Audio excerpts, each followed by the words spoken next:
Hello, Year 11. This is not your night before news, but your week before news. You have exactly 1 week until your GCSE drama exam on Thursday, the 8th of May. Hopefully, you'll be watching this on Thursday, Friday, Saturday, and so on. It's certainly a revision tool that you can look back on just to make sure you're remembering those key things. As ever, you can also attempt more exam questions and send them over to me. So I'm just going to go through some basic things just to make sure that you remember everything. Please stop, write things down if you need to, or just listen. Make sure you take everything in. So a reminder that you are doing Find Me and Frankenstein. The exam is 90 minutes for those people that don't have extra time and an hour and 48 minutes for those who do.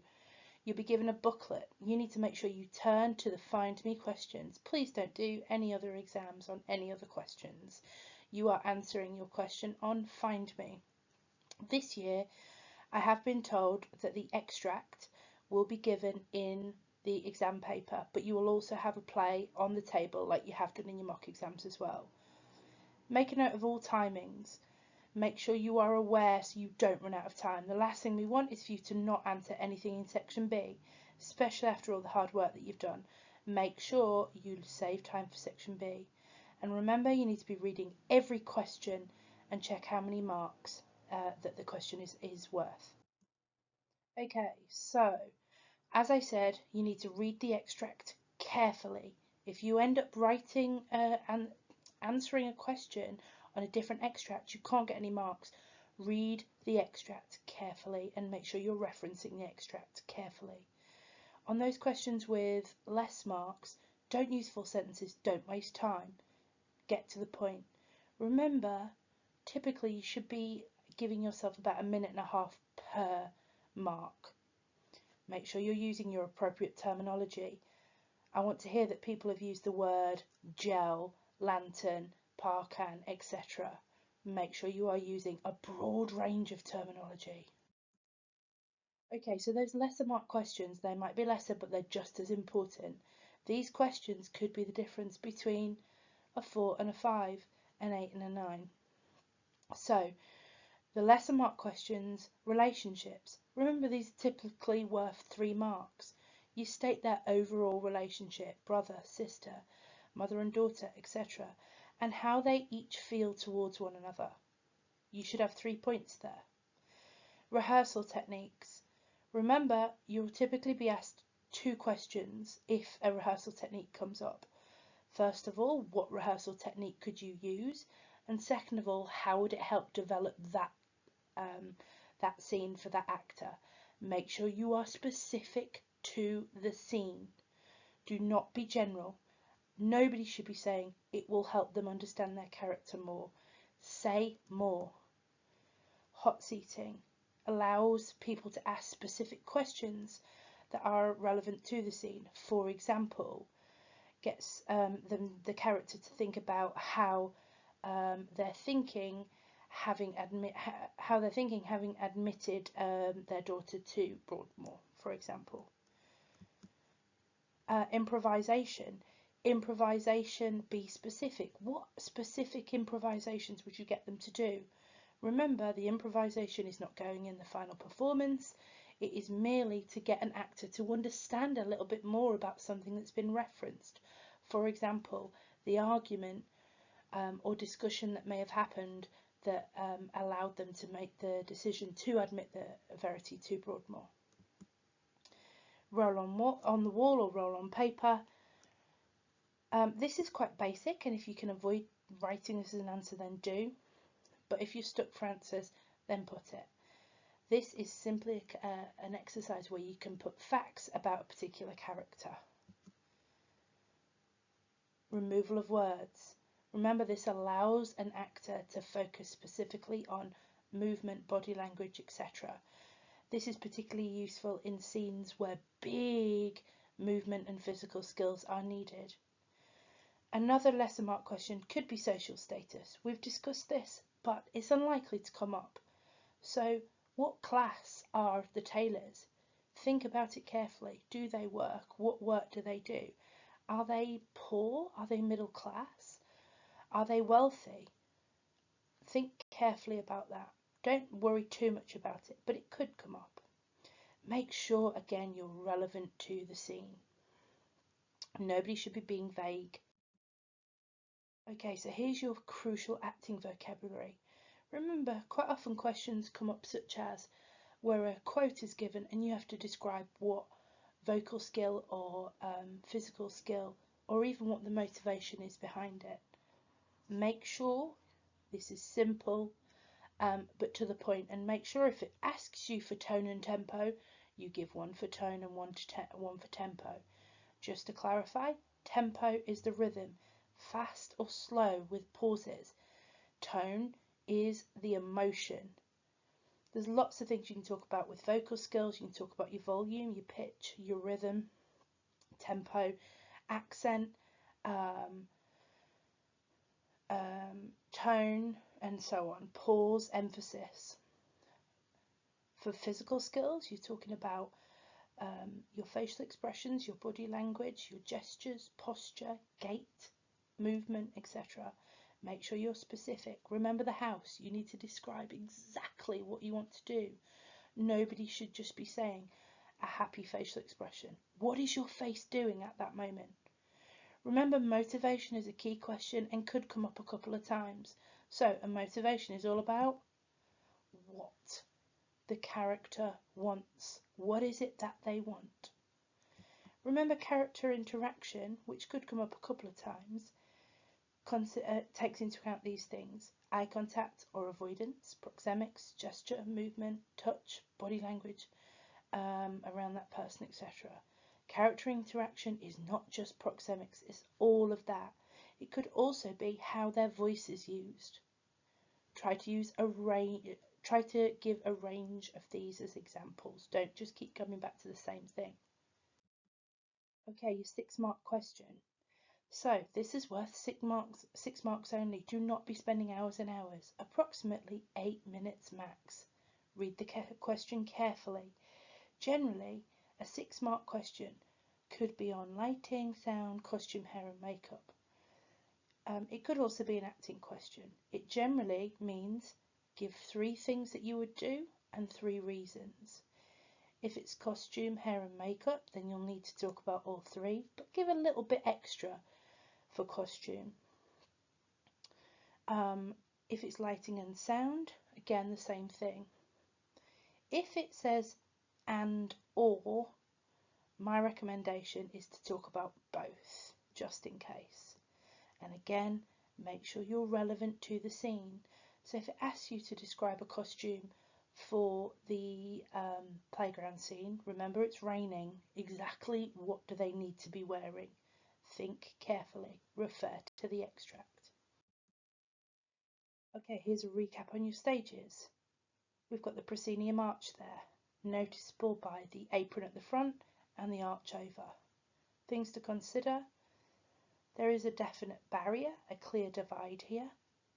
It's a definite stage. You've got a backdrop that you may need to design for. You also have wings either side. You might have an entrance or an exit in the front.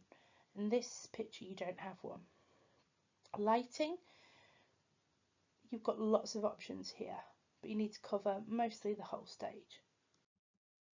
End on. Really similar to proscenium arch, the only difference is you don't really have the arch and you've not got the apron. You've got the back wall, similar things to proscenium arch.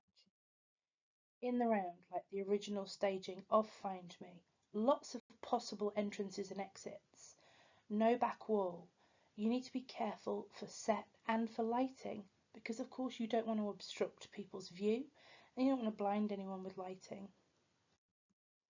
Traverse is the catwalk, the runway. This, again, you need to be careful with set and lighting. You don't want to blind or obstruct the audience.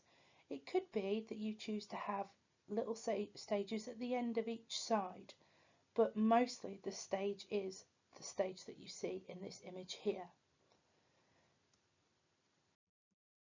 The thrust, 3 sides. You can see here you need to think carefully about angles, about lighting. You can have a backdrop here. This is absolutely fine. You certainly need to be careful of the angles of the people sat on either side though. Okay, so the design question. Remember, a design question could come up. A big design question could either be a 10, 12 or 15 marker. Whatever it is, the design question will require you to talk about the original staging conditions. Make sure you include this. But don't write about everything that's listed in my box here. If it's a set question, just talk about set. If it's a lighting, just talk about lighting and maybe the set. Don't talk about everything. It's a waste of time. So for a design question, remember you're following may see or mad animals can't ever exercise. Moment, atmosphere, communicate, example and explain. There are 4 things that could come up: set and props, lighting, sound, costume, hair and makeup. For this question, if it's a 10-12 mark, you need to make sure you've got 2 strong paragraphs. If it's 15, you need to make sure you've got 3. Include lots of detail. If it's a set question, don't just design a little bit of your set, design everything. The more detail you give, the better. Detail is key. Remember, if it's 10-12 marks, you need to be designing specifically for the extract. And read the question carefully. If it gives you a specific stage to design for, you must design for that stage. Don't design for the wrong stage. And also make sure you're talking about the audience and what they can't see, what you need to consider, their sight lines, blinding, etc. And also consider the atmosphere. That's really important.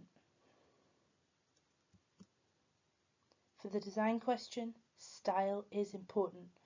So originally it was minimalistic style, Brechtian. But what will your style be? Is it going to be naturalistic, as true to life as possible? Or is it going to be like Frankenstein, slightly symbolic? You should try to reference style throughout. Remember, for all design questions, the most important thing is that you're creative, imaginative, you're descriptive, and you're using your subject terminology. Remember what I said? Using words such as gels, trucks, revolving stage, all of these subject terminology you need to be using. For set design, those are the things you need to be talking about. Do not simply talk about colour. And remember, if it's the French restaurant scene, do not just describe a few tables on stage. You need wow factors. Wow factors. Just one thing to remind you with both design and acting question. If it is a 15 marker, make sure you answer it on a different extract from what has been given.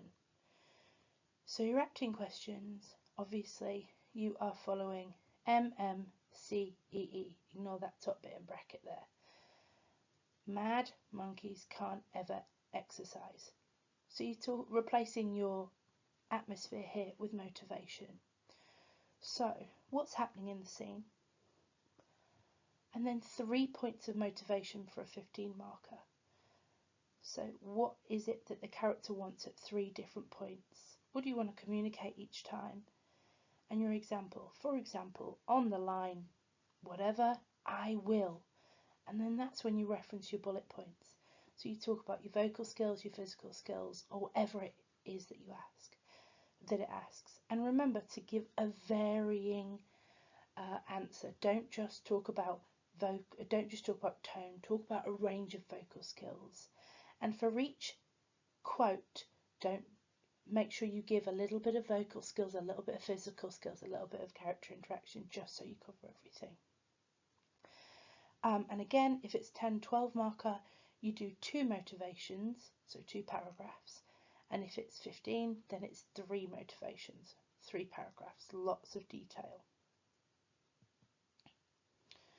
For those of you looking to try to achieve a higher mark, you should be referencing the theme here as well.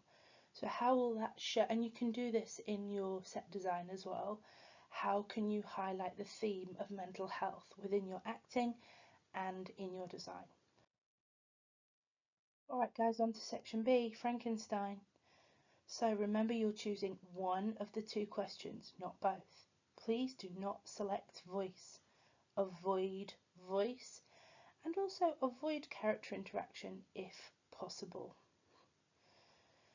Make sure you read the questions carefully. Don't just look to see what it is and then jump to answering it. You need to make sure you read the bullet points and the top bit. So, how many characters are you talking about? Or how many extracts? If you only write about one and it tells you for two, then you need to make sure that you do that. Equally, if it tells you only to write about one and you do two, that whole second one is completely pointless and a waste of time. So read the question carefully. Remember, your introduction should not take you more than 2 minutes. What did you see? When did you see it? Where did you see it? Who wrote it? Who directed it? The theme, the style, the genre, brief synopsis, and which question you are answering. That is important. I've read a couple of papers. I don't even know which question you're answering. Make sure you tell the examiner which question you are answering. If you're talking about two extracts, you don't need to describe everything, but you should describe as much as you can. But if you need to talk about just one extract, you need to make sure you are describing as much as you possibly can. For two extracts, definitely give a minimum of 2 examples per extract. And remember, you're following MDWO. Monkeys don't work out. Remember to evaluate. Offer your thoughts. So what did you think? Were you impressed? Why were you impressed? Was the movement skillful? Did the actor impress you? Did the actor shock you? Did it leave certain impressions on you? Would you change anything? Did you think anything was boring or didn't make sense? If so, say this. What did the rest of the audience say as well? Try to get at least 3 points of evaluation in. If you do have a little bit of time, finish with a brief conclusion, just evaluating again the general play and what you thought of it.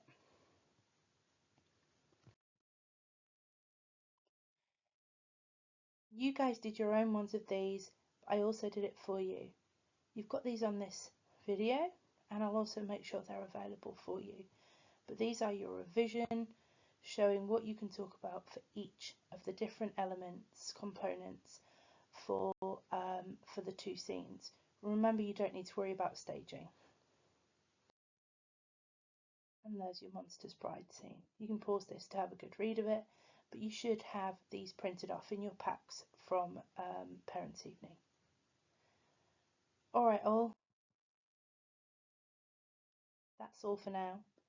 This has been your last and final night before news. I really do wish you all the best. Just remember, stay focused, read the question, take your time, but also keep an eye on the time. Read the question carefully, be detailed. If you've got time left, which you shouldn't, go back, write some more. And most importantly, come and tell me how you've got on afterwards. All the best of luck, everybody. And if I don't see you, hopefully I'll see you on results day.